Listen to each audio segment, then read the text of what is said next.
સમગ્ર દેશમાં ગુજરાતનો દરિયાકાંઠો છે તે સુરક્ષાની દ્રષ્ટિએ અતિ સંવેદનશીલ રહ્યો છે। મુંબઈમાં 26/11ના હુમલાની વાત હોય તેમાં પણ ગુજરાતના દરિયાકાંઠાનો છે તે ઉપયોગ કરવામાં આવ્યો હતો। આમે એકદમ કહી શકાય કે ગુજરાતનો દરિયાકાંઠો છે તે સંવેદનશીલ રહેલો છે। સાથે જ જો વાત કરવામાં આવે તો ભાવનગર જિલ્લાનો 152 કિલોમીટર લાંબો દરિયા કિનારો છે, જેમાં ભાવનગર પોલીસ પાસે બે મરીન પોલીસ સ્ટેશન આવેલા છે, જેમાં Bhavnagar port marine police station તેમજ અલંગ પોર્ટ મરીન પોલીસ સ્ટેશનની વાત કરવામાં આવે તો બંને જગ્યાએ પોર્ટ મરીન પોલીસ સ્ટેશનની વર્ષોથી છે તે સ્થાપના કરવામાં આવી છે। પોલીસ પેટ્રોલિંગ માટે છે તે બોટ પણ ફાળવવામાં આવી છે, પણ કહી શકાય કે ખાડે ડૂચા અને દરવાજા ખુલ્લા જેવો ઘાટ છે તે ભાવનગર પોલીસના જે પેટ્રોલિંગ બોટ છે તેનો થયો છે। હું તમને સીધા જ જે છે દ્રશ્યો બતાવીશ। સીધા તમે જે દ્રશ્યો અત્યારે અમે ભાવનગર નવા બંદર જે આવેલું છે ત્યાં અમે ઉપસ્થિત થઈએ છીએ। આજે જો વાત કરવામાં આવે તો ગઈકાલે સાંજે 5:55 સુરતની રિજનલ પાસપોર્ટ ઓફિસ છે તેને એક ઈમેલ આપવામાં આવ્યો હતો કે જે અમે આવતીકાલે છે તમામ જે પાસપોર્ટ ઓફિસો છે ત્યાં બોમ્બ ધડાકા કરવામાં આવશે અને સાયનાઇડ ગેસ ભરેલો RDX છે તેના મુજબ છે ઉડાવી દેવામાં આવશે, જેને લઈને સમગ્ર ગુજરાતમાં છે તે હાઈ એલર્ટ આપી દેવામાં આવ્યું છે અને તમામ પોલીસ છે તે એક્ટિવ થઈ છે। પરંતુ ભાવનગરની પરિસ્થિતિની વાત કરવામાં આવે તો મેં અગાઉ કહ્યું તેમ ખાડે ડૂચા અને દરવાજા ખુલ્લા જેવો ઘાટ છે। ભાવનગર પોલીસ પાસે 12 ટનની એક પેટ્રોલિંગ બોટ છે, પરંતુ વારંવાર ત્યાં બોટ છે તે ખોટવાઈ જતી હોય છે। દરિયા કિનારો 152 કિલોમીટર લાંબો દરિયા કિનારો છે। પોલીસને જ્યારે પેટ્રોલિંગ કરવું હોય છે ત્યારે આ જે સ્પીડ બોટ છે તે રાજ્ય સરકાર દ્વારા છે તે જે તે સમયે ફાળવવામાં આવી હતી, પરંતુ અવારનવાર આ સ્પીડ બોટ છે તે બંધ પડી જાય છે। ભાવનગર પોર્ટ મરીન પોલીસ સ્ટેશનની જો વાત કરવામાં આવે તો 12 નોટિકલ માઇલ સુધી તેમને છે તે પેટ્રોલિંગ કરવાનું હોય છે અને આ બોટ મારફતે છે તે પોર્ટ મરીનના જે જવાનો છે તે દરિયામાં જઈને પેટ્રોલિંગ કરતા હોય છે। અગાઉ પણ નવજીવન ન્યૂઝે અહેવાલ છે તે પ્રસારિત કર્યો હતો કે ભાવનગર પાસે જે બોટ આવેલી છે તે અવારનવાર બંધ પડી જતી હોય છે। જ્યારે અત્યારે આતંકવાદી જે હુમલાની જે ઘટના છે અથવા તો કહી શકાય કે સુરતમાં જે હાઈ એલર્ટ આપવામાં આવ્યું હતું, જે RDX થી છે તે પાસપોર્ટ રિજનલ ઓફિસ છે તેને ઉડાવી દેવાની વાત હતી, ત્યારે જો દરિયાકાંઠાની છે તે વાસ્તવિકતા શું છે તે ચેક કરવા માટે નવજીવન ન્યૂઝ છે તે ભાવનગરના નવા બંદર ખાતે પહોંચ્યું હતું। ત્યારે જાણવા મળ્યું છે કે આ બોટ છે તેનું રિપેરિંગ કામ છે તે હાલમાં ચાલી રહ્યું છે અને બોટ હાલમાં બંધ છે। સાથે જ નવજીવન ન્યૂઝ દ્વારા છે તે પોર્ટ મરીનના જે PSI છે તેમની સાથે પોર્ટ મરીનના જે PSI છે મહિપતસિંહ ચુડાસમા તેમની સાથે પણ વાત કરવાનો પ્રયત્ન કરવામાં આવ્યો હતો, ત્યારે તેમણે છે દર વખતની માફક પત્રકારોના ફોન રિસીવ નતા કર્યા માટે તેમનો પક્ષ છે તે અમે રજૂ નથી કરી શકતા। સાથે જ જે તે પોર્ટ મરીન પોલીસ સ્ટેશન ખાતે અમે ફોન કરવામાં આવ્યો હતો કે બોટ ચાલુ છે કે બંધ, ત્યારે ત્યાં હાજર PSO છે તેના દ્વારા કહેવામાં આવ્યું હતું કે બોટ હાલમાં બંધ છે અને તેનું છે રિપેરિંગ કામ છે તે કામ ચાલી રહ્યું છે। સાથે જો વાત કરવામાં આવે તો ભાવનગરમાં અલંગ જે છે તે અલંગ ઉદ્યોગ વિશ્વ ફલક ઉપર મોટું નામ ધરાવે છે। અલંગ શિપ બ્રેકિંગ ઉદ્યોગ છે તેનું પણ ખૂબ મોટું નામ છે, જેને લઈને અલંગમાં પણ મરીન પોલીસ સ્ટેશન છે તે વર્ષોથી ફાળવવામાં આવ્યું છે। મોટી સંખ્યામાં જે સ્ટ્રેન્થ છે તે ફાળવવામાં આવી છે, પરંતુ નવાઈની વાત તો એ છે કે અલંગ મરીન પાસે જેટી નથી તેમજ દરિયામાં પેટ્રોલિંગ કરવા માટે બોટ પણ નથી। જ્યારે પણ પેટ્રોલિંગ કરવાનું હોય છે ત્યારે તે માછીમારોના જે નાના હોડકા હોય છે તેના દ્વારા છે તેઓ પેટ્રોલિંગ કરતા હોય છે। આમ કહી શકાય કે અતિ ગંભીર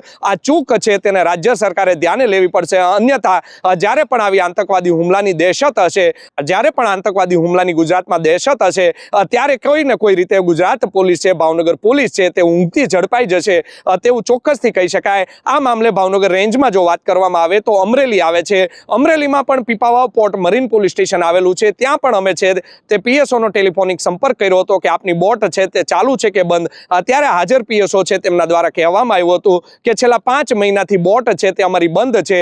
જેટી ઉપર બોટ જ્યારે ઊભી હતી ત્યારે તેનો ગંભીર અકસ્માત છે તે થયો હતો, જેને લઈને અમારી બોટનું રિપેરિંગ કામ છે તે ચાલુ હતું ને હવે પૂર્ણતાના આરે છે। થોડા જ સમયમાં અમારી બોટ છે તે શરૂ થઈ જશે। આમ કહી શકાય કે ભાવનગરને અડીને આવેલો જે દરિયાઈ પટ્ટાના ગામનો જે આમ કહી શકાય કે ભાવનગરને જે અડીને આવેલું અમરેલી જિલ્લો આવેલો છે, ભાવનગર રેન્જ IG જે ગૌતમ પરમાર છે તેની હદમાં આવતો આ જે અમરેલી છે તેમાં પીપાવાવ મરીન પોર્ટ જે છે તેની બોટ પણ છે તે બંધ હાલતમાં છે। સાથે ત્યાંથી આગળ જો વાત કરવામાં આવે તો છે જાફરાબાદ આવે છે। જાફરાબાદમાં પણ અમે વાત કરી હતી કે તમારી બોટ છે મરીનની તે ચાલુ છે કે બંધ, ત્યારે તેમણે કહ્યું હતું કે અમારી બોટ છે તે ચાલુ છે અને રેગ્યુલર પેટ્રોલિંગ માટે જતી હોય છે। 12 ટનની તેમની પાસે બોટ છે।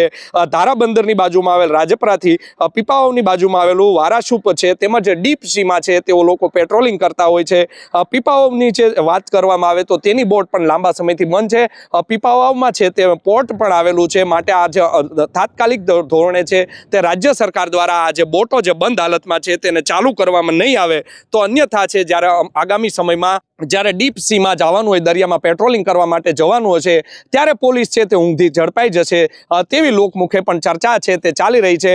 ભાવનગર પોર્ટ મરીનની વાત કરવામાં આવે તો છેલ્લા લાંબા સમયથી તેઓના ધાંધિયા છે તે સામે આવતા રહે છે. વર્ષોથી છે રાજ્ય સરકાર દ્વારા બોટો ફાળવવામાં આવી છે, પરંતુ બોટો છે તે અવારનવાર છે તે બંધ પડી જતી હોય છે અને જ્યારે પેટ્રોલિંગમાં જવાનું હોય છે ત્યારે મેં કહ્યું તે મુજબ નાના જે માછીમારોના જે હોડકા હોય છે તે લઈને જવું પડતું હોય છે. પોર્ટ મરીનના જે PSI છે મહિપતસિંહ ચુડાસમા, તેમને લાંબા સમયથી વર્તેજ પોલીસ સ્ટેશનનો છે તે ચાર્જ સોંપવામાં આવ્યો છે, માટે તેઓ અહીંયા ઉપસ્થિત નથી રહી શકતા. વર્તેજ પોલીસ સ્ટેશનના જે PSI છે ઝાલા, તેઓ માંદગીમાં છું તેવું કારણ આપીને તેઓ રજા ઉપર છે તેવી પોલીસ સ્ટેશનમાં ચર્ચા ચાલી રહી છે. પરંતુ ઝાલા છે તે અવારનવાર અનેક કાર્યક્રમોમાં છે તે દેખાતા હોય છે. આમ કહી શકાય કે વર્તેજ પોલીસ સ્ટેશનમાં પણ અનેક જે છે કાયદાને લઈને જે પ્રશ્નો છે તે ઉઠવા પામતા હોય છે અને અધિકારીઓ છે તે હાજર નથી રહેતા તેવી પણ લોકમુખે ચર્ચા ચાલી રહી છે. આ આપણે વાત કરી ભાવનગર પોર્ટ મરીનની. આજે જ્યારે છે તે આતંકવાદી હુમલાની દહેશત છે, સુરતમાં જ્યારે ગઈકાલે જે છે તે ઈમેલ કરવામાં આવ્યો હતો રિજનલ પાસપોર્ટ ઓફિસમાં કે જેમ તમામ પાસપોર્ટ ઓફિસો છે તે અમે ઉડાવી દઈશું, ત્યારે સમગ્ર ગુજરાતમાં જેટલી પણ પાસપોર્ટ ઓફિસો આવેલો છે ભાવનગર સહિતની, ત્યાં છે તે એલર્ટ આપી દેવામાં આવ્યું હતું અને બોમ્બ સ્ક્વોડ છે, LCB છે, SOG છે, તે તમામ પોલીસ કાફલો છે તે ભાવનગરની પાસપોર્ટ ઓફિસ ખાતે પણ પહોંચ્યો હતો અને સઘન ચેકિંગ દરમિયાન પછી કોઈ પણ વાંધાજનક વસ્તુ છે તે નથી મળી આવી. પરંતુ જે વાસ્તવિકતા જે છે તે ભાવનગર પોર્ટ મરીનની છે તે નવજીવન ન્યૂઝ છે એક્સક્લુઝિવ વિગત દર્શકોને બતાવી રહ્યું છે કે 152 કિલોમીટર લાંબો જે સંવેદનશીલ દરિયાકાંઠો છે તે ભાવનગર પાસે આવેલો છે. ભવિષ્યમાં અગાઉ પણ જો વાત કરવામાં